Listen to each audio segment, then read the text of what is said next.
are days where I wake up and I'm literally like, what the F-U-C-K? Like, what? Who am I? What is going on? Can someone just substitute for me today? Like, Yep. can I have a stand-in? Mm. Because I just need to like step away for a second. Um, Yeah. there's so much, and I think that there's just so much being expected of parents during this time and of the caretakers during this time. This is Jess, and you're listening to the Pumping Podcast. This week, I sit down with Mama LaToya Ebony.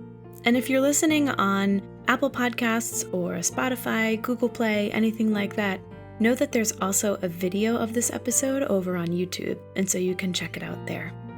She is such an inspiration and encourages so many different facets of life, and our conversation revolves around working mothers. She is an actor, she has a part-time job, she has a YouTube channel, and she's a mama. And she's just working at every single aspect of life. We have an important conversation and talk about things that I think moms and women need to hear. So join us on our conversation, and I hope you enjoy. Here's LaToya.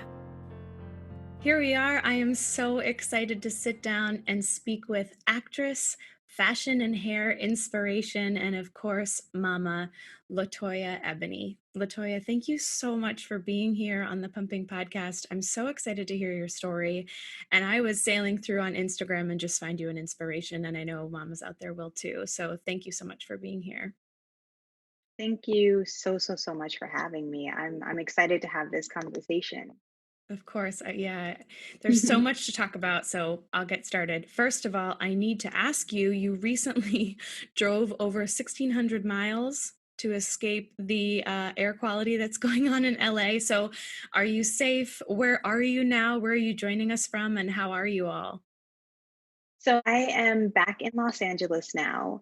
Yes, we did. We left. The air quality was terrible, and it was kind of one of those decisions that was made that day. The day that we left was the day we made the decision, and I think it just came to a point where we realized that, or at least for me, I know I was like, look, my family is my responsibility. I can't wait for someone else to say that it's okay. I can't wait for like a job or a boss or a loved one or someone else to say, you should make this decision to leave. I had to make it for myself and my family. And so we were like, you know what? We don't have to deal with this. Let's just go. And so we did for about 3 weeks and drove. It's so interesting. I feel like there's so much craziness going on in the world and has been for the past 7, 8 months. It's crazy. It's sneaking up on a year. But Yes. I was actually just speaking to someone at the gym today, and I was saying, I kind of feel like this is a force for people to take action and move and change, or, just pick up and go if things aren't working in their life. And so often I feel like we just go along with the flow because we feel like we have to. And so that was so important for you, and, especially as a mom, to put your family first and say, this isn't working. We can always come back. And now you are full circle. So that's nice to hear. Yeah, I think that sometimes we kind of get stuck in the parameters that we place on ourselves and our minds, and I think that I slip in and out of that, and it's something that I'm learning to grow out of. Being sort of a I don't know, at the mercy of your situation, and sort of feeling like there's only one way to do it, and feeling the limitations of that way. And I think that if we were more often to take a step back and go, well, actually, is it really just one option, or are there like five and I'm just uncomfortable with the other option? And so that's just something that I'm growing to not only know, but to practice. So that's just one of the things that I did that shows that, I guess, in action. Yeah, I am feeling bad because I can't remember who said it. I'll have to look it up. But I often think of the quote, if you change the way you look at things, the things you look at change. And I think it's something important to keep in mind because we can be looking at something like that, feeling stuck and we can't change. But if you look at a different perspective, then maybe Yeah.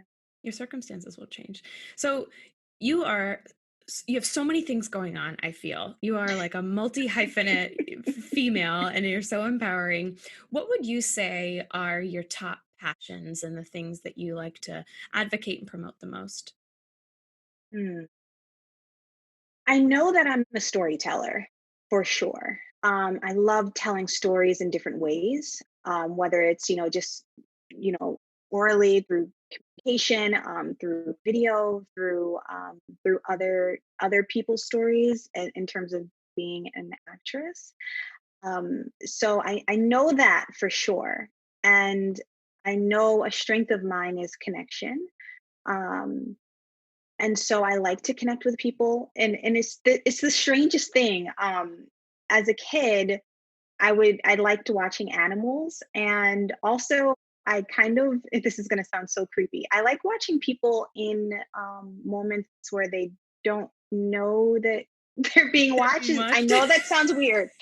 I know it sounds weird, but I'm not talking about intimate in their own home and things that I don't want to see. I mean, like watching someone take a drag of cigarette, and like what that Mm, experience might be like for them. And I don't smoke. There's so many things. But I find that interesting and sort of a different way of connecting with someone, even though we're not really connecting. It's very, very strange. Like I that's the saw someone curiosity of that the actor within and you, and for I sure. think that is definitely what it is. So there's that. And I really want to empower people to be themselves, but be proud of that. And so that sort of has manifested its way into like my YouTube channel, where I talk about natural hair care and sort of just being comfortable with, you just wash your hair, and it's okay. The way that you look is the way that you look. And, you know, and sort of like busting past these social norms of it's supposed to be, what you're supposed to look like, what you're supposed to think and feel. And it's something that I continuously work on. So through my journey, I've shared the knowledge that I've acquired along the way, and in hopes that other people will sort of find their own way and express themselves in the way that they see fit. So those are some things I think that I'm passionate about. Yeah. And so important to pass along and encourage those stories, especially today. As a mom, as a Black woman, as, a female, it's just so important. So thank you for sharing and empowering other people. So let's tell your story. Since you're such a storyteller, I want to dive into your story. So you're an actor and you're a mom. What was life like before you had that sweet little boy who was just adorable? I have to say, one of my favorite little posts that you have up on one of your Instagram highlights is him at 2 months old. And he just Oh. came out of his little bath, and your husband is with him, and he's singing to him, and he's just the cutest little thing. Oh my gosh. I just wanted to like squish his little cheeks. So before that angel came into your life, what was like that at that point? What were you doing? So my husband and I, we dated for quite a while, a few years, before we had our son and we got married and all of that. So, I had more independence, I would say, as well. It was, I know a lot of people, I'm sure, have talked about like having freedom and flexibility and sort of just being able to and go and make decisions for yourself. And I find that like I had been going through different stages, right? So there's like, when you're daughter, there's that stage and that dependability. And then there's, you branching off on your own if you decide to move away or go to school, and sort of finding yourself in that way. And then you get into a relationship, and then you find your partner, and sort of all of those different increments and changes in life have changed me and sort of what life was like before having my son. So yeah, we were a little bit more spontaneous, and I could make a decision and not sort of worry as much, outside of my partner, the effects. If I want to like quit my job or I want to move somewhere, like I did a ton of moving when I was younger. And now I have much more to think about, and I have to be so much more cognizant not only of my son's needs, but my husband's needs through that, because anything that I do affects him. And if I'm not present, that makes his day different as well. So, um, yeah, there's just a lot more thought now than there was. Yeah. And did your pregnancy journey come about naturally? Was it something you planned for? How did that come about? It was a surprise. It was like, "Hey, what's up?" So oh my gosh.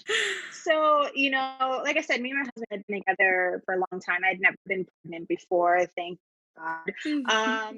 And I was 32 when I got pregnant. And I honestly didn't think I was gonna have any kids. Like I didn't have that sort of want like that, like I want to be a mom thing. I'm very career oriented, very goal oriented. And so, and honestly, the thought of having a child scared me. So it was a complete surprise. I didn't find out until I was 8 weeks Wow. in. Yeah, I have polycystic ovarian syndrome, and I don't get my period often. I mean, I get it a few times a week. And there are certain things that help with that, like diet, drinking water, exercise, helps to get me regular. But yeah, my period could not come for 2 months, and that's not common for me. And so I You weren't just on the radar, wasn't on the radar. You're like, well, guess it's just another month. basically, yeah. And I remember I just started feeling off. And I didn't really know what it was. And I had this chronic cold. I hardly ever get sick.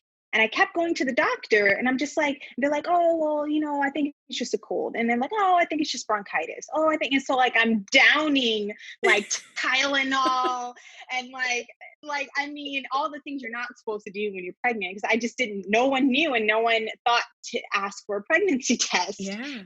And it was so strange. And I was like, why am I so sick? I don't understand. And then the nausea happened one night, and I was like, you know what, babe, just get a pregnancy test. I know I'm not pregnant, but just do it, just for peace of mind. It'll be fine.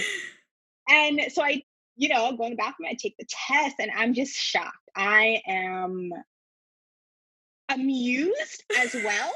I love that. Like, this is the craziest. I know God has a sense of humor, because this is funny. And like, it was around the Halloween time, like and I Mhm. think that's probably when uh everything happened. It went down. I don't know. I think it must have been around that time. And also the holidays were happening, so we were having a little bit more alcohol than normal, which we don't drink. So more than normal is like one drink a week is Yeah. more than normal for us. And so I'm going to this party, I'm having one drink because I'm a lightweight. But still, all of a sudden, those thoughts start to flood you, and you're like, oh my God, I'm already I've been failing. right. What Like, have I been doing? this up already. No, he's Yeah, but healthy. yeah. I mean, I think that yeah, they can withstand a lot, and I think that that's a lot of people's story. They were having fun, and then whoops. So Yep. And then what about your birthing experience? Was it an easy journey or was it a challenge? it was a challenge. Well, first of all, I was sick the whole pregnancy. I had to get on medication so that I could keep my food down. And then towards the end, I was gaining like regular weight, and probably too much weight. And well, there's like these rules of how much weight you're supposed to gain and blah blah blah. Yeah. It's so annoying, but I get it. But who really falls into that much? So anyway, my it was I had to be induced. Um, and what happened is my skin started to itch a lot, like more than normal. And I didn't know why. And so I went to the doctor. I'm like, I just keep itching all over, like no amount of like moisturizer and showers. And so they were concerned that I may have like a condition with my liver in which, like, it's just not emptying out all of the toxins. And so they were afraid that I'd have some toxins in my blood and that it would affect the baby. And so they had me monitored couple, and but my all of the numbers were fine. They couldn't find anything.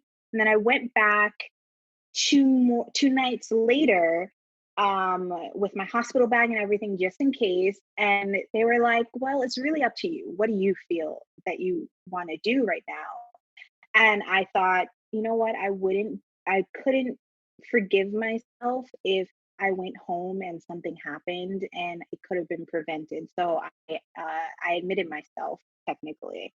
Um, and so yeah, they started pitocin and all of that, and I went in the I went in the hospital around 3 p.m. on a Friday, and it wasn't until Sunday around 5 p.m. till I started pushing. So I was in labor that whole time, with all of the contractions and things like that. And I honestly believe that we started pushing too early. I think I was just really tired, and I pushed for almost 7 hours, and I didn't know any better. We had done all of the classes and everything, but I really just kind of relied on the doctors to tell me what I should be doing. It was my first time and everything. And, and then I also wanted the baby to kind of be here because I was just so exhausted at that point. They wouldn't let you eat. Like it was just, you're hungry. And so I think we started pushing too early. Like they broke my water for me. And and I don't want to blame them necessarily for it. In a lot of ways, I blame myself because I wish that I would have just listened to my body more. And then what happened is his heart rate started to drop, and then they were like, "Okay, we're looking at C-section territory because of that." And so I remember looking at my husband and just being like, no, like I don't want this to happen. This was not what I wanted. And I knew it wasn't my fault, but I at least, like, so much during my pregnancy did not go as planned, including the actual pregnancy. I wanted a girl, I got a boy, like all those emotions that you feel, like literally the opposite. I was like, yay, I'm pregnant, I get to eat the whole time. And then I couldn't eat because I kept throwing everything up. So everything was sort of going wrong. And that was the one thing that I was like, well, at least I get to deliver my baby. And I did take the epidural. I wasn't against it.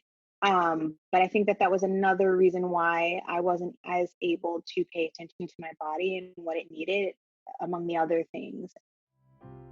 Mamas, I just wanted to take a quick moment to recognize one of my sponsors, Hypnobabies. Hypnobabies is birth hypnosis, how to enjoy your baby's birth in comfort, joy, and love.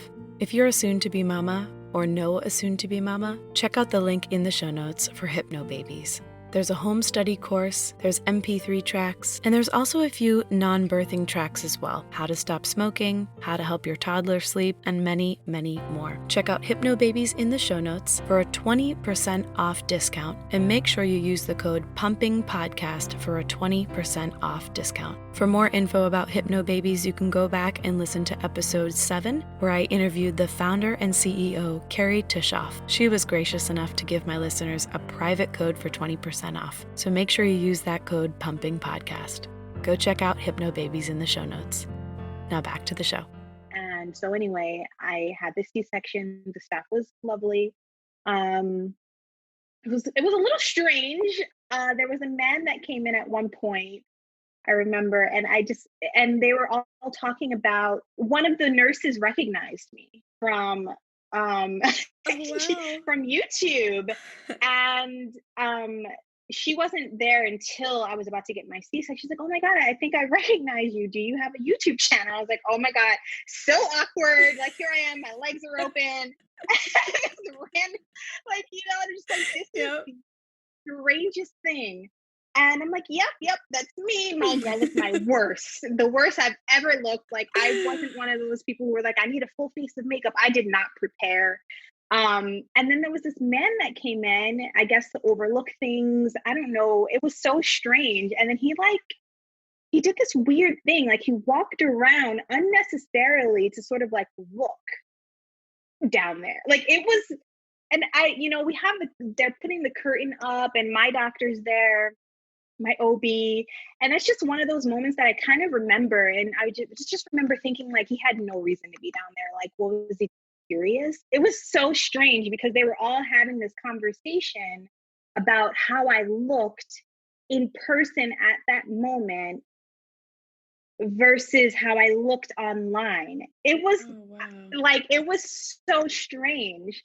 And now looking back, I'm just thinking in terms of, like, if men were allowed to have, babies, would someone be talking about how they looked while they're like in their most vulnerable place? Yeah. And yeah, And here you are just wanting to be a mom and a woman who is about to give birth and not. This is such an yeah. interesting thing to consider that, even thinking about certain celebrities or not celebrities, because maybe certain celebrities have enough money to have, specific people. And sorry if you hear the fire hydrant going by.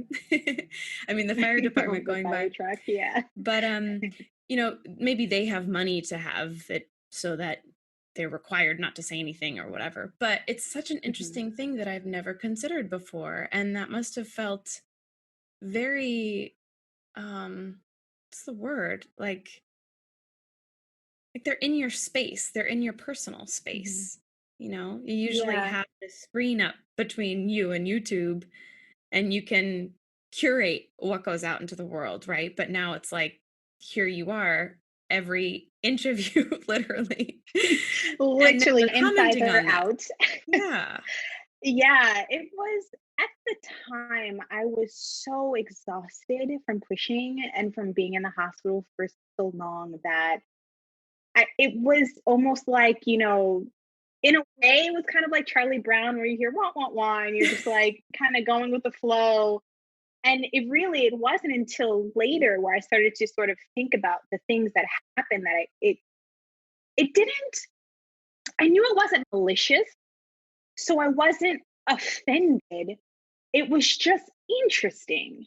Like, how strange, and I've heard other things, other stories about, like, they were discussing something completely, like, unnecessary. Um, and I think, I think it's in some ways kind of just routine for them when Yeah.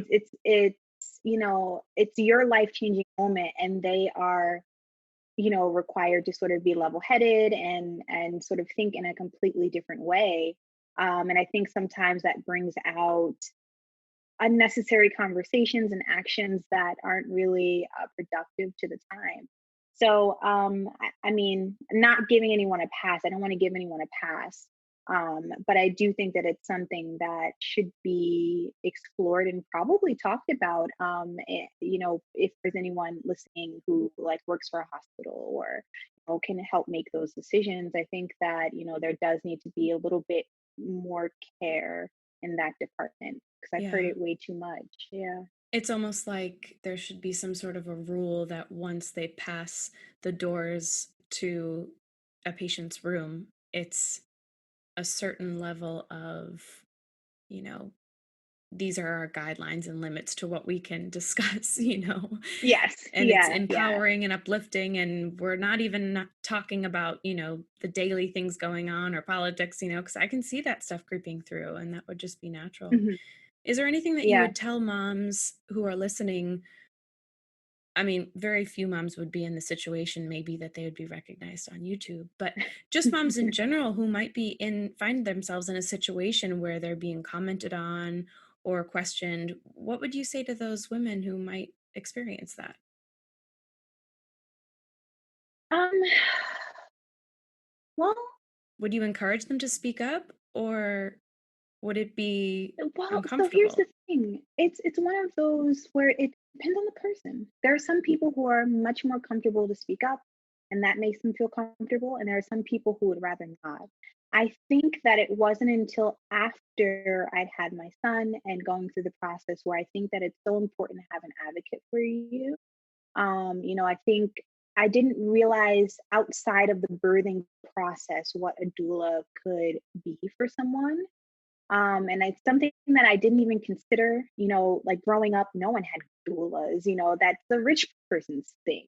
Like, you know what I mean? It's certainly not a black person thing. I mean, these are just the stereotypes that, and the perceptions that you sort of latch on to growing up. And, I considered it for maybe 5 seconds and I was like, I can do this. The doctors, they know what they're doing, and I think that if I got the opportunity to do it again, I would look more closely into having a doula because I think having that third party who can sort of look over everything and have your best interests in mind, um, is going to be important. And also having those conversations with your partner, like these are the things that I am okay with having discussed, and these are the things I'm not. Um, and I think when you are on a public platform and you don't have necessarily the same protections that a celebrity has, there can be a fine line. There is a difference, because I'm relatable in a lot of ways, so people feel open to talk to me, and I love that. That's why I do what I do.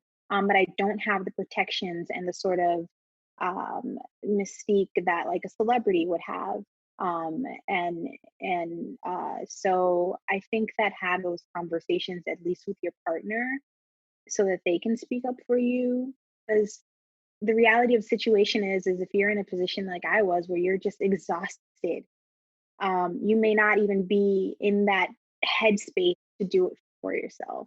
Exactly. I do have to say that doula is probably the most recommended thing out of all the mamas that I talk to. And it's at the top of my list when that time comes for sure. I just find Mhm. just what you said. It's someone to just focus on you and what you need and speak up. And of course, your partner can do it, but if it's possible for you to have somebody else, because your partner might be going through a lot too, emotionally and Mhm. physically, even, it's hard to see your partner go through something like that. So Mhm. so interesting. So now, how old is your son? He is 2. 2? Ooh, Yes, so he's 2. how I wanna just go over how you're juggling all of this now, because 'cause you're a working mom, and, I mean, especially through the pandemic, I know lots of moms are just juggling with this. So, how is it going? Do I dare just ask a blanket statement like that? I don't know.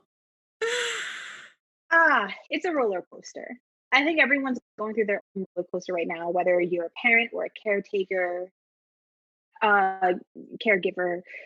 Um, it is a roller coaster. There are some days where I wake up and I feel like Superwoman. I am on it. I got my videos edited. I got my, everything's filmed, everything's organized. My son has eaten. He's bathed. He looks good. He's glossy. Husband satisfied. We had sex. It's great, you know? Yep. And then there are days where I wake up and I'm literally like, what the FUCK? Like, what? Who am I? What is going on? Can someone just substitute for me today? Like, Yep. can I have a stand in? Because I just need to like step away for a second.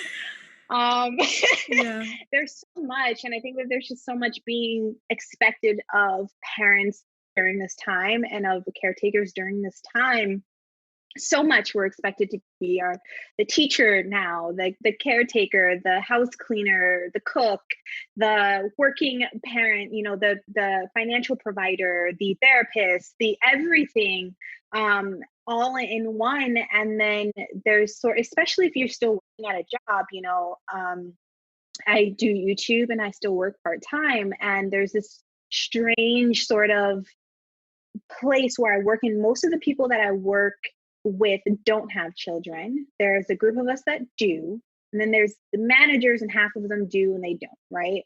And, you know, it's like, it's a strange space where they don't, it's like you don't want to assume that someone can't do X, Y, and Z because they have a family and you still have the job to do, but then these are different, this is a different circumstance. So it's really been important, for me to have conversations with people who are making decisions about the schedule and like what I can and what I can't do, and just being very firm on, working in whatever parameters I have. Like, I literally went to my job and was like, what's the least amount of days I can work?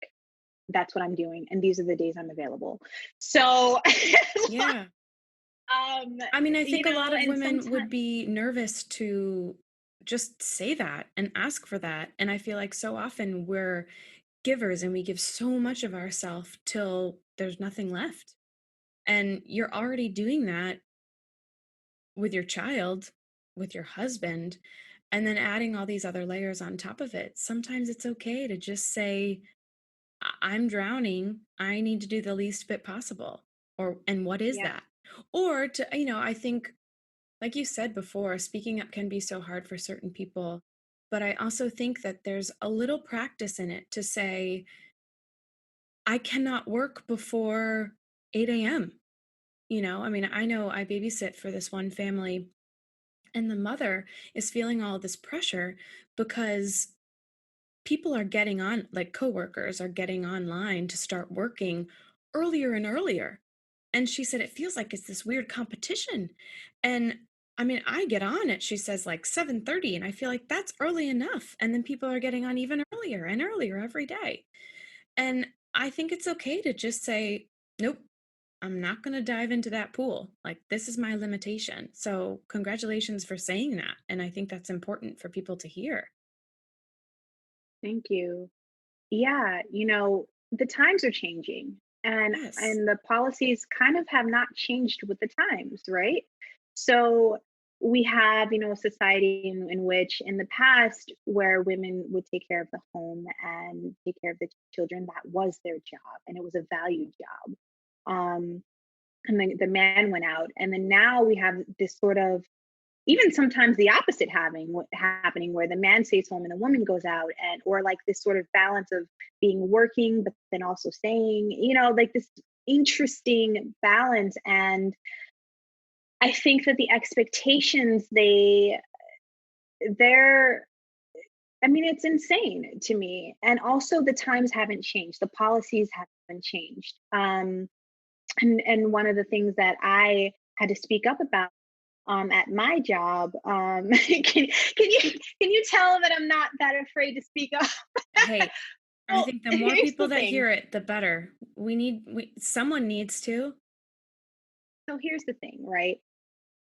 I don't necessarily like the idea. It makes me feel uncomfortable speaking up for just myself sometimes, you know. But when I think about who else it could benefit, then it gives me the strength. Yes. So if I tell my job, hey, right now this is super crappy for me because I don't have a place to pump.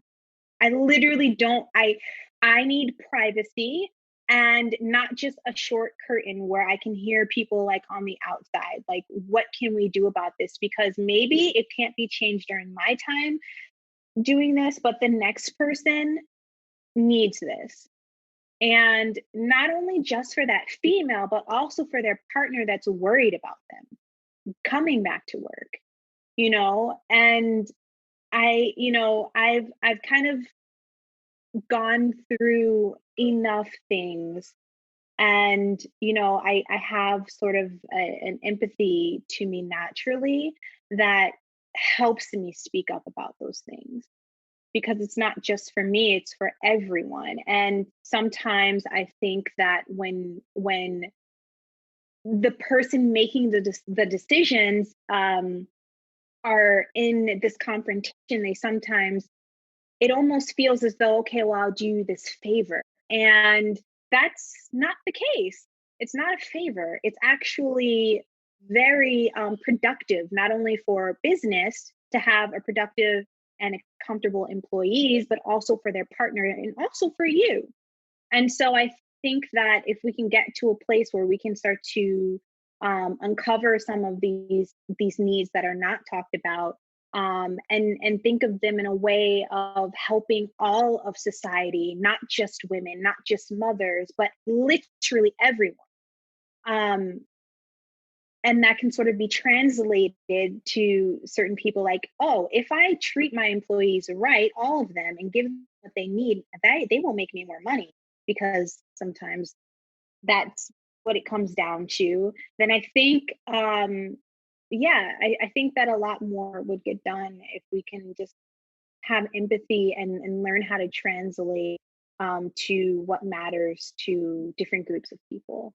Anyway, I didn't mean to go on that sort of tangent, but No, I think I it's think very that it's important. important. Yeah, Yeah. pinch poke, give me a coke. Yeah, I think it's very important for people to hear. I mean, and there's so much going on right now that's new to us in every aspect of everyone's life.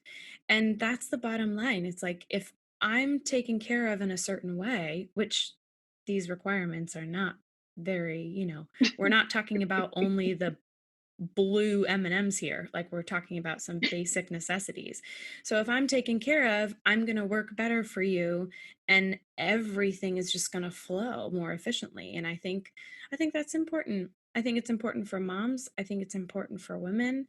I think it's important for Black women to hear. I think it's just an important thing that needs to be encouraged. And if one person listening to this goes out and just shoots an email or makes a phone call about something that they might need in their work or schedule or home life, maybe it's something at home that they need to have a conversation with their partner about in order to make them a more productive and happy mom and human. I Mhm. think that's important too. And I I do just have to say, oh, No, excuse no, me. please go ahead. I do have to say that I do recognize that, especially growing up, in the circumstances that I grew up in, and there are times where we were homeless and we didn't have a lot, and sometimes your job is the thing that you have to do to feed your family, and you don't want to rock the boat. And I understand that, I understand my privilege in that sense that I work for a company that they recognize that it is in their best interest to listen to their employees, because that's sort of their facing to the world, is that they care, right? um and I think that in those instances, sometimes it's strength in numbers, getting a group of people together that agree with you and can sort of flesh out bullet points and solutions. And sometimes it's up to you to just make that independent decision, like, is this the place for me? And if this is not the place for me, what else can I do? What other talents do I have? What are the things that I'm passionate about that other people care to hear me talk about? And I think that this is also another opportunity during this pandemic, for people. I think a lot of people are waking up and being like, no, actually, I had a break and I realized that I don't want this for the rest of my life. So what is it that I Absolutely. can do that doesn't depend on someone else to provide my livelihood? What kind of life do I actually want? And I think that this time has shown a lot of people that, not only bosses, different ways to work, but also people, and sort of reclaiming what they actually want for their lives. um so anyway, another tangent, but No, it circles back to yeah. what we were talking about at the beginning of our conversation and how this whole year has rocked our world, but it's change, and sometimes change is an uncomfort is what we need to move us into new opportunities and new, new worlds and things that we never would have opened our eyes to before. So I think it's The exact conversation we should be having. So thank you for having it with me. I have one final question for you. We didn't get to talk about your little guy too much, but it's about him. And it is my favorite one to ask at the end of my chats with mamas. And that is, what is something that you would like to tell him now? And it'll be on record, so he'll be able to watch it. What would you like to tell him now for when he's 18? Ooh. I would like him to know how much he is changing me for the better, just being exactly who he is. And I want him to know that he doesn't necessarily have to be more, that he is enough. And you know, I know that he's going to be great. We named him Da Vinci. He fought his Oh, way. He fought his way into this world without us even knowing he was supposed to be here. And he is very sure of himself, even at 2 years old. He knows what he wants. And um, I just want him to go after it, whatever it is. Just please don't hurt yourself. That's all I got to do. Just don't do anything too crazy. But I know he's going to be great, and I am looking forward to sitting back and being a fan of his. And so I just want him to soar, do whatever he wants. Yeah. where can people find you? Yes. So you can go on YouTube if you like and type in LaToya Ebony. I also have a website, LaToyaEbony.com, that will take you to my YouTube. You can find out what I love on my hair. It's a whole blog. You can find my Instagram. Everything pretty much is LaToya Ebony.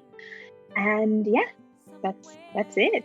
Amazing. I will put all of those links in the show notes so people have quick access to them and they can reach out to you. You know, I think connection is important too. So any mamas out there who want to connect further with LaToya, please do so.